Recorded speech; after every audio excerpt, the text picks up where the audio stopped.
Bermane Stiverne recently did an interview with Ingram Jones on his YouTube channel in which he claimed that he will be fighting Joe Joyce on the undercard of James Degale versus Chris Eubank Jr. And once again, I'm sure there are going to be people who try to pull me up about my pronunciation of Stiverne's first name.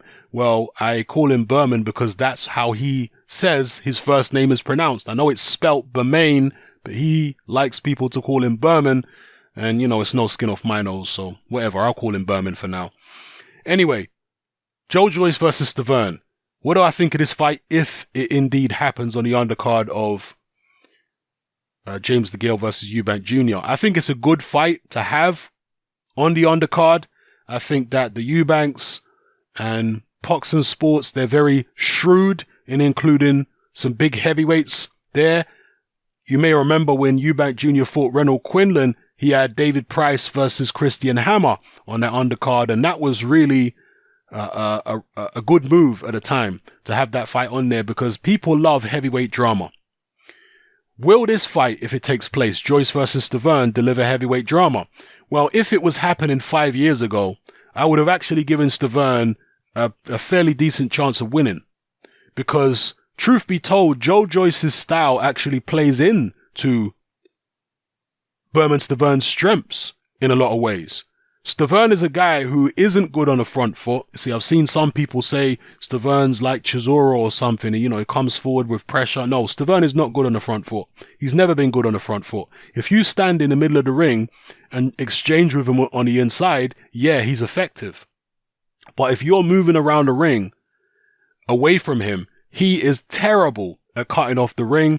He is terrible at applying pressure. His head movement is awful. He's a plodder. Stiverne is not good on the front foot at all. He is, however, quite good on the back foot. We saw that in the two Areola fights. And for someone as big and slow as Joe Joyce to be coming at a prime Stiverne, I think that will present a lot of opportunities for Stiverne to get them counters off, to be slipping and sliding on the ropes, and, you know, getting some good punches on. So the Stiverne who fought Chris Areola, I would actually give him a decent chance against Joe Joyce. When you think of the style matchup, Stiverne, very slow feet, but pretty quick hands. Yeah?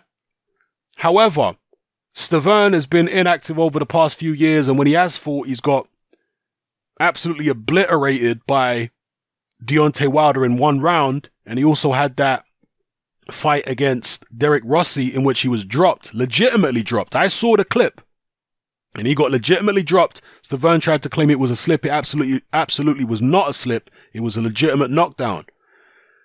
So Stiverne's punch resistance has been looking a little shaky over the past couple years. He's been inactive. How old is Stiverne now? He must be nearly 40 years old if he's not around 40. So at this point in time, I think Joe Joyce is going to win the fight. I can't see anything but a Joe Joyce win here.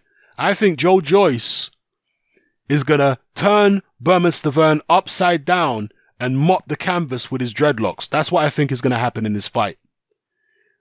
Again, I could be wrong. Maybe Stiverne can turn the clock back. Maybe he's at a better camp this time around if this fight takes place, and he'll be able to exploit Joe Joyce's style in terms of how slow he is, how open he is, coming forward and playing into Stiverne's counter punches. But yeah, given what I've seen over the past couple years when it comes to Stiverne, I doubt that. I think Joe Joyce is going to steamroll this guy, and I'm picking Joe Joyce to stop him.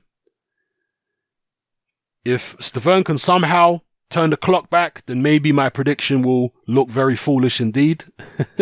If Stiverne isn't as far gone as I think he is, then my prediction is going to look very foolish. But I think Stiverne is washed at this point. I think he's washed up. And I think Joe Joyce is going to hang him out to dry.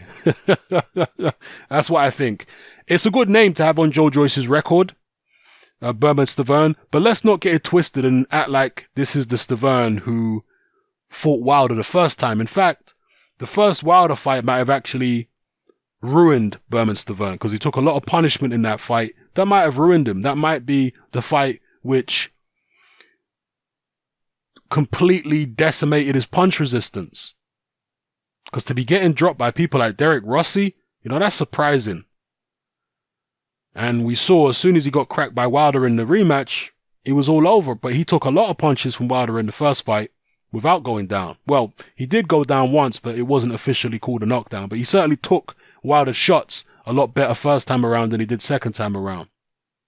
Now, Wilder might say it's because he injured his hand, this, that, and the other. I just think Bermane Stiverne's punch resistance isn't as good now as it used to be.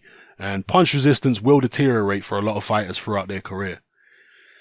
So anyway, let me know what you guys think in the comment section below about this potential fight, Joyce versus Bermane Stiverne. Nothing has been officially announced. It's just Stiverne saying in an interview on Ingram Jones's channel that he's fighting Joyce on the Degale Eubank undercard. So we'll see.